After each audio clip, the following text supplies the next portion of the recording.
Year 1973 गर्भवती Constance web अपने साथी सिम्स और खोजी दल के साथ पेरू के अमेजोनियन जंगल में एक दुर्लभ मकड़ी की खोज कर रही होती है, लेकिन आज तक कोई भी इस मकड़ी को ढूंढ नहीं पाया था। लोगों का मानना था इस मकड़ी का जहर इंसानों को बेहिसाब ताकत दे सकता है, जैसे उनकी पौराणिक कथाओं के अनुसार पेरू की एक गुप्त जनजाति लास एरानियस को दी थी। वे लोग बेहद ही फुर्तीले, इंसानों से कई सौ गुना ताकतवर थे। एक तरह से हम इन्हें स्पाइडरमैन की पूरी कॉलोनी कह सकते हैं। लेकिन कॉन्स्टेंस को इस कहानी पर बिल्कुल भी भरोसा नहीं था। वो इस मकड़ी की मदद से बेहद गंभीर बीमारी और लोगों की मदद करना चाहती थी, लेकिन गर्भवती होने के कारण उसके लिए काम करना बहुत मुश्किल हो रहा था। तभी सिम्स वापस कैंप में आकर कॉन्स्टेंस की रिसर्च डायरी में से उसके नोट्स की चुपचाप फोटो खींचने लगता है। इतने में कॉन्स्टेंस उस मकड़ी को ढूंढ ही लेती है और उसको लेकर कैंप आ जाती है। उसकी खुशी का ठिकाना नहीं होता। तभी सिम्स अचानक से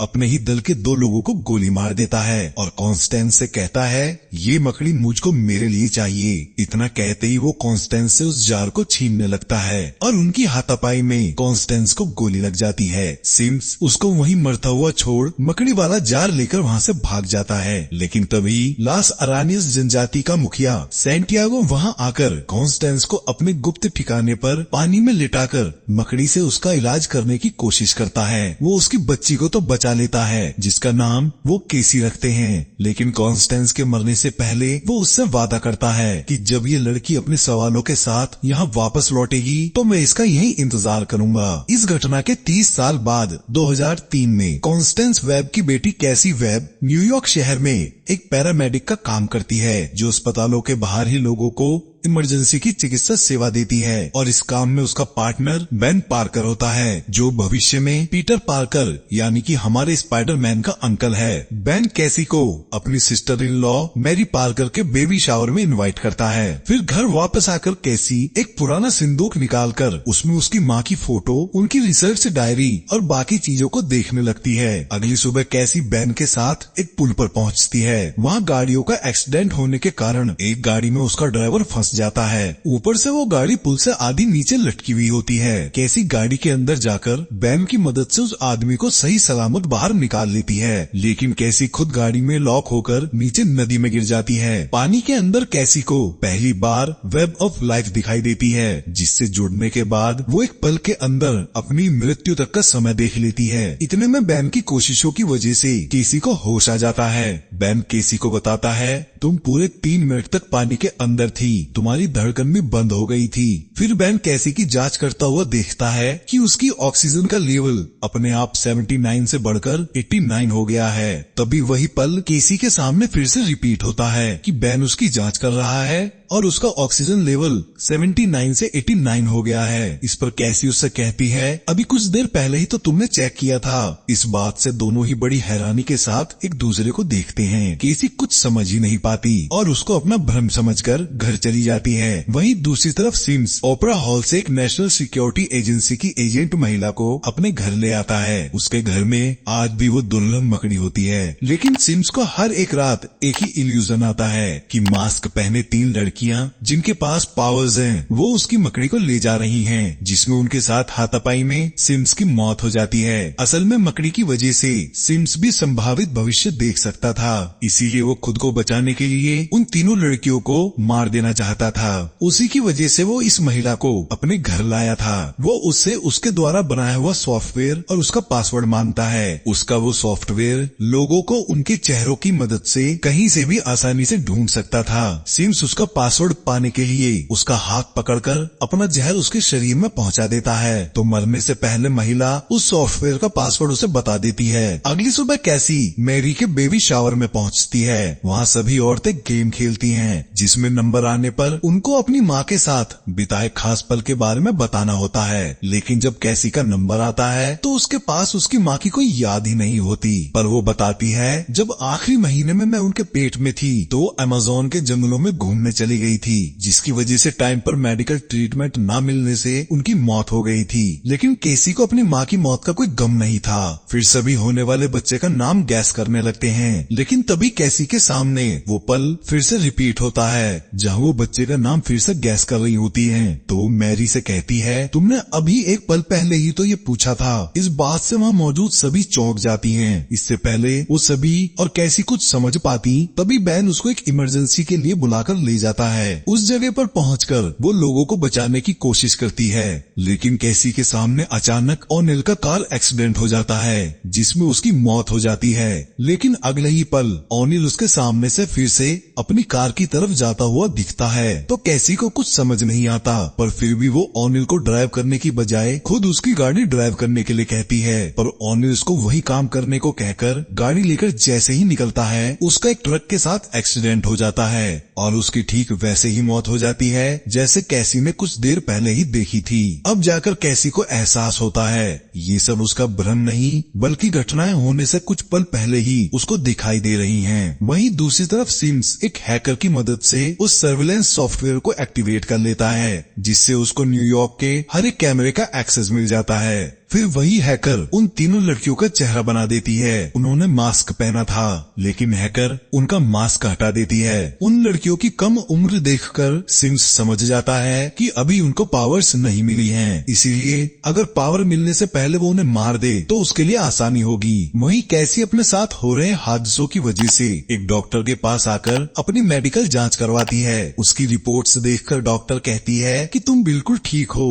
और जो कुछ भी तुमको दिखाई दे रहा है वो तुम्हारी स्मृति का भ्रम है। इस पर कैसी कहती है, वो मेरा भ्रम नहीं बल्कि वो सारे हादसे मैंने कुछ पल पहले होते हुए देखे हैं। तो डॉक्टर उसको कुछ दिनों की छुट्टी लेकर घर पर आराम करने की सलाह देती है। कैसी वैसा ही करती है। अगले दिन बैन कैसी को वॉइस मेल पर बताता है कि आज ओनिल का फ्यूनरल है। उसके बाद कैसी जैसे ही अपने लिए बर्गर को ओवन में गर्म करके ओवन को खोलती है, तभी एक कबूतर उसकी खिड़की से टकराकर मर जाता है। लेकिन अगले ही पल उस कबूतर का शरीर वहाँ से गायब हो जाता है और खिड़की का टूटा हुआ कांच भी सही हो जाता है। लेकिन तभी ओवन बीप करने लगता है। वो पलटकर देखती है कि उसने तो अभी तक ओवन खोला ही नहीं है। वो समझ जाती है कि अगले ही पल एक कबूतर उस खिड़की से टकराकर मरने वाला है, तो वो उस खिड़की को ही खोल देती है। फिर अपने आप से कहती है कि ऐसा करने के बाद भी कबूतर बचेगा नहीं। लेकिन तभी एक कबूतर खिड़की से अंदर आ जाता है और वापस उड़कर बाहर चला जाता है। केसी ने खिड़की खोलकर उसकी जान बचा ली थी। तभी उसको समझ आता है कि अगर वो कोशिश करती तो वो ओनिल को भी बचा सकती थी। अब वो इन सारी बातों को बैन को बताने के लिए ओनिल के फ्यूनरल में जाने के लिए मेट्रो स्टेशन आ जाती है। उसी समय हैकर सिम्स को बताती है उसने उन तीनों लड़कियों को ढूंढ लिया है और वो इस समय एक साथ ही मेट्रो स्टेशन पर हैं। तो सिम्स तुरंत मेट्रो स्टेशन की तरफ निकल जाता है। इधर मेट्रो के अंदर केसी के सामने एक एक करके वो तीनों लड़कियां आती हैं। केसी उन तीनों लड़कियों की मौत देख लेती है कि एक आदमी एक एक करके उन तीनों को जान से मार देता है। तभी कैसी उस आदमी को सामने वाले डिब्बे से आता हुआ देख लेती है, तो वो तीनों लड़कियों की जान बचाने के लिए उन्हें जबरदस्ती डिब्बे से बाहर निकाल लेती है। बाहर आकर वो उस आदमी का चेहरा देखती है, लेकिन लड़कियां कैसी की बात नहीं मानती और उसके साथ चलने से मना करके शोर मचाकर लोगों को आवाज लगाने लगती हैं। लेकिन तभी कैसी उन्हें उनके पिछली दीवार पर एक आदमी सूट पहने उनकी तरफ रेंग कर आता हुआ दिखाती है, जिसको देखकर तीनों कैसी के साथ भाग खड़ी होती हैं और दूसरी मेट्रो में चढ़ जाती हैं। वो आदमी उस मेट्रो की छत पर भी आ जाता है, तो कैसी उन तीनों को उस मेट्रो से निकालकर ग्राउंड फ्लोर वाले स्टेशन पर आ जाती है। लेकिन कुछ पुलिस वाले वहाँ कैसी को गिरफ्तार कर लेते हैं। इससे पहले वो पुलिस वालों को समझा पाती, सिम्स उन पुलिस वालों पर हमला करके उन्हें मार देता है। उसी का फायदा उठाकर केसी उन तीनों को लेकर सबवे के रास्ते से बाहर निकल आती है और एक टैक्सी को चुराकर वहाँ से निकल जाती है। उसके पूछने पर वो तीनों लड़कियां अपना नाम बताती है, जूलिया, आनिया और मैटी। साथ ही कैसी को पता चलता है कि उनमें से किसी के भी पेरेंट्स इस समय शहर में नहीं हैं। तभी टैक्सी के रेडियो पर एक न्यूज आती है कि सबवे में पुलिस वालों को मारकर 3 लड़कियों का किडनैप करके ले जाने वाले की पहचान कैसी वेब के रूप में हुई है। वो चारों इस बात से चौंक जाती हैं कि किसी ने सिम्स को देखा ही नहीं था। अब क्योंकि वो तीनों लड़कियां ही सच्चाई जानती थी, तो कैसी खुद को और उन तीनों लड़कियों को बचाए रखने के लिए पास वाले जंगल में चली जाती है। अब जंगल में कैमरा न होने की वजह से हैकर उन लड़कियों को नहीं ढूंढ पाती। तभी जूलिया कैसी को पहचान लेती है कि तुम पैरामेडिक हो, क्योंकि वो हाल हाल ही में उससे उसके हॉस्पिटल में मिली थी। वहीं दूसरी लड़की आनिया भी उसको पहचान लेती है, वो कैसी की ही बिल्डिंग में रहती है। और तीसरी लड़की मैटी, वो सुबह ही कैसी की गाड़ी से टकराने से बची थी। वो एक दूसरे के इतने क्लोज लिंक की वजह से कुछ समझ नहीं पाती और उसी वजह से वो कैसी से सवाल पूछ पूछ कर उसे तंग कर देती हैं। तो कैसी उन्हें बताती है कि उसे फ्यूचर दिखाई देता है। उसकी बात सुनकर मैटी हंस पड़ती है। तभी जूलिया कहती है वो आदमी बिल्कुल मकड़ी के जैसे दीवार पर चल रहा था। इतना सुनते ही कैसी को अपनी माँ की रिसर्च डायरी में लिखे नोट्स की याद आती है जिसमें इसी तरह के आदमी का जिक्र था। तो वो उन तीनों लड़कियों से कहती है कि मैं 3 घंटे के लिए कहीं जा रही हूँ, इसीलिए जब तक मैं वापस न आऊँ तुम लोग यहाँ से हिलना नहीं। फिर कैसी अपने घर आकर अपनी माँ की रिसर्च डायरी खोलकर उसे पढ़ती है जिसमें उस गुप्त जनजाति के बारे में उसे पता चलता है कि उन लोगों में भविष्य की झलक देखने की ताकत होती है। इसीलिए वो खुद भी दीवार पर चढ़ने की कोशिश करती है पर वो चढ़ नहीं पाती। तभी उसकी डायरी में उसकी माँ के साथ सिम्स की फोटो मिल जाती है। इधर जंगल में तीनों अपनी भूख बर्दाश्त नहीं कर पा रही थी तो वो जंगल से निकलकर रोड साइड एक कैफे में आ जाती हैं। वहाँ उनको एक आदमी पहचान कर पुलिस वालों को कॉल कर देता है। हैकर उस कॉल को ट्रैक करके सिम्स को कैफे का एड्रेस बता देती है। वहीं सिम्स पुलिस वाला बनकर पुलिस हेडक्वार्टर में कॉल करके बताता है ये वो तीनों लड़कियां नहीं हैं जिसे हम ढूंढ रहे हैं और अकेला ही वहाँ जाकर देखने को कहता है। इधर कैसी जंगल में वापस आ जाती है लेकिन उसको लड़कियां वहाँ नहीं मिलती तो वो पैरों से दबे हुए पत्तों का पीछा करती हुई कैफे तक पहुँच जाती है जहाँ वो तीनों लड़कियां टेबल पर चढ़ी हुई डांस कर रही थी। कैसी को अपने सामने देखकर लड़कियों से माफी मांगती हैं। वो जैसे ही उनको अपने साथ लेकर चलने लगती है तभी सिम्स सामने से आकर उन लड़कियों को मारता हुआ कैसी को भी मार देता है। लेकिन तभी कैसी देखती है कि वो अभी भी जंगल में ही खड़ी है तो वो सिम्स के उस कैफे में पहुंचने से पहले उस कैफे की तरफ निकल पड़ती है। लेकिन उसके पहुंचने से पहले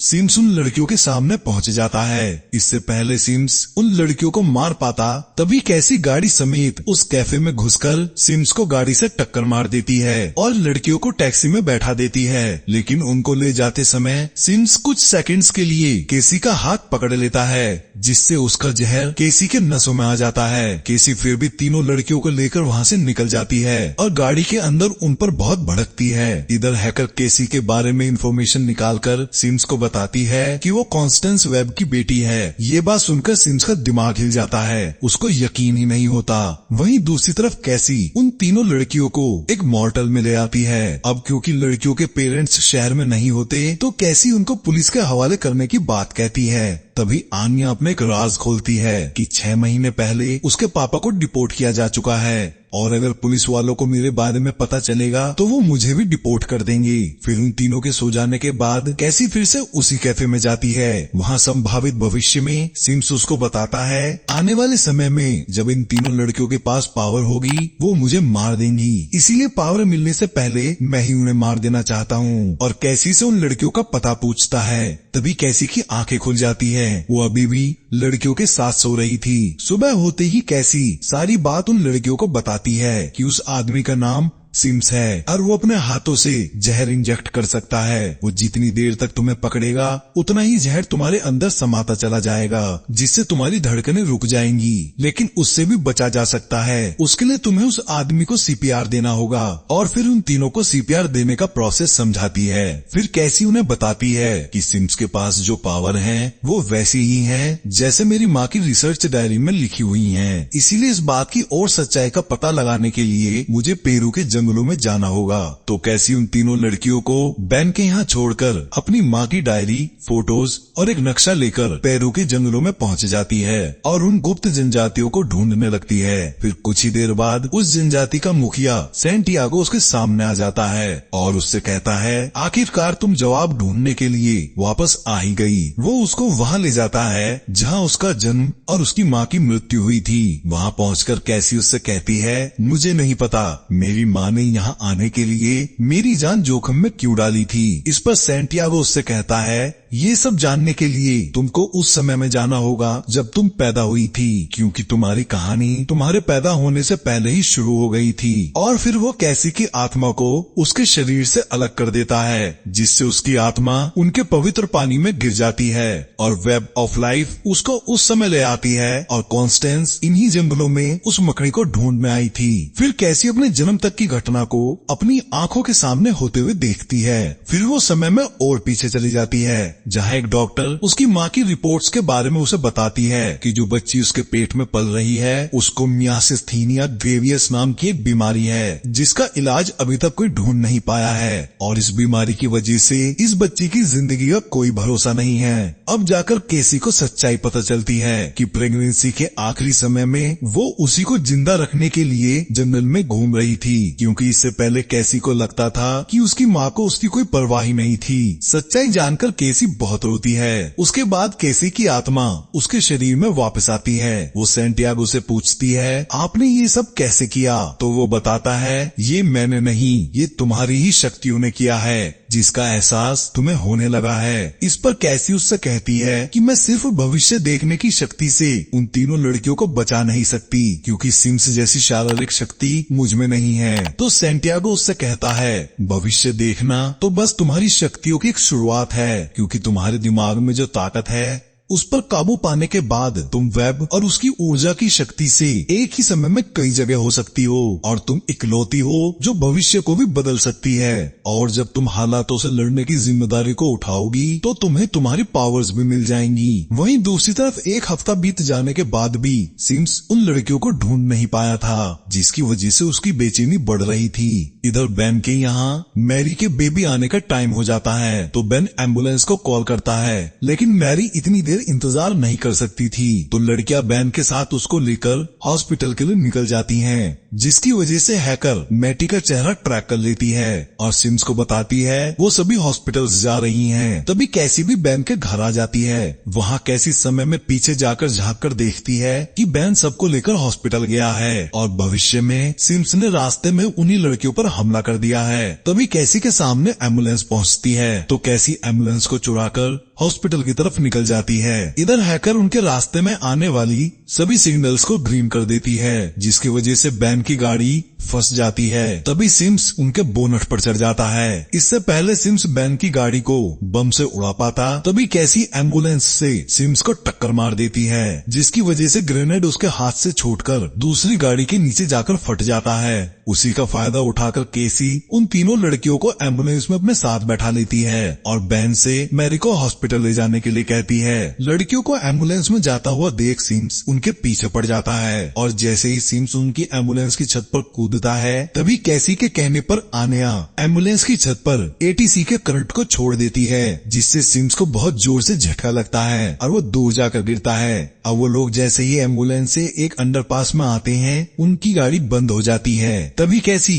आने वाले 5 मिनट तक की भविष्य में होने वाली घटनाओं को देख लेती है। फिर उन लड़कियों से कहती है कि तुम कभी एक दूसरे से अलग मत होना, तुम हमेशा साथ रहना। फिर वो आने वाले भविष्य को बदलने के लिए मेडिकल इमरजेंसी बताकर एक हेलीकॉप्टर को अपने पास वाली आतिशबाजी फैक्ट्री की छत पर बुलाती है और उन लड़कियों को उसी फैक्ट्री में ले आती है। वहाँ वो सिम्स को गुमराह करने के लिए एक जाल बिछाती है और कई सारी फ्लेयर्स को जलाकर उन विस्फोटकों के बॉक्सों के बीच में रखना शुरू कर देती है और सिम्स के वहाँ आने पर ही उनमें ब्लास्ट होना शुरू हो जाता है। कैसी लड़कियों को हर एक होने वाले खतरे से बचाकर फैक्ट्री की छत पर ले आती है और हेलीकॉप्टर की मदद से उन्हें वहाँ से निकालने की कोशिश करती है, पर सिम्स उस हेलीकॉप्टर को ही उड़ा देता है और कैसी को पकड़कर अपना जहर उसके अंदर इंजेक्ट करने लगता है। तो कैसी को बचाने के लिए तीनों लड़कियां सिम्स पर हमला कर देती हैं, लेकिन वो उन तीनों लड़कियों को धक्का देकर अलग अलग जगह फंसा देता है। फिर सिम्स केसी से कहता है, तुम तीनों को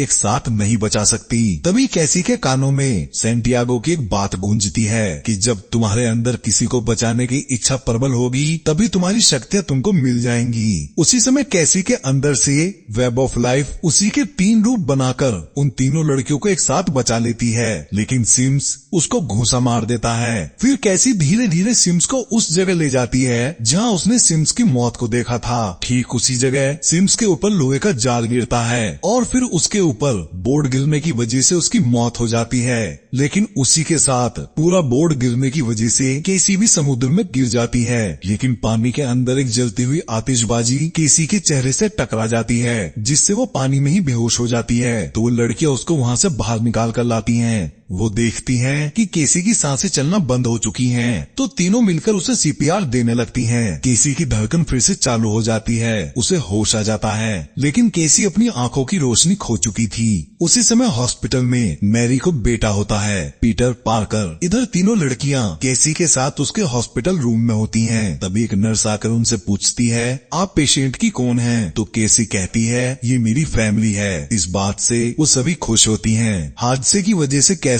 अपनी आंखें खो चुकी होती है, साथ ही उसके कमर के निचले हिस्से को लकवा मार चुका था, लेकिन उसको उसकी शक्तियां पूरी तरह से मिल चुकी थी। घर आने पर वो तीनों लड़कियों को बताती है, अब मुझे भविष्य साफ दिखाई दे रहा है। मैं तुम तीनों को पावर मिलने के बाद दुश्मनों से लड़ते और कभी हार ना मानते हुए, साथ ही इतनी शक्ति जो तुम्हारी सोच से भी परे है, साफ देख सकती हूँ। और एक भविष्य की झलक दिखाती है जिसमें वो मैडम वेब है और उन तीनों लड़कियों के पास सुपर पावर्स हैं। असल में कॉमिक बुक में भी मैडम वेब एक बूढ़ी और अंधी महिला है। इसी के साथ ये कहानी यहीं खत्म हो जाती है।